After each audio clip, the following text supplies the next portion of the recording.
actually my first ever live show after 9 years.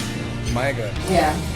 So I'm so happy to be part of the Riyadh season. So it really is homecoming for me, and I'm looking forward to doing this show.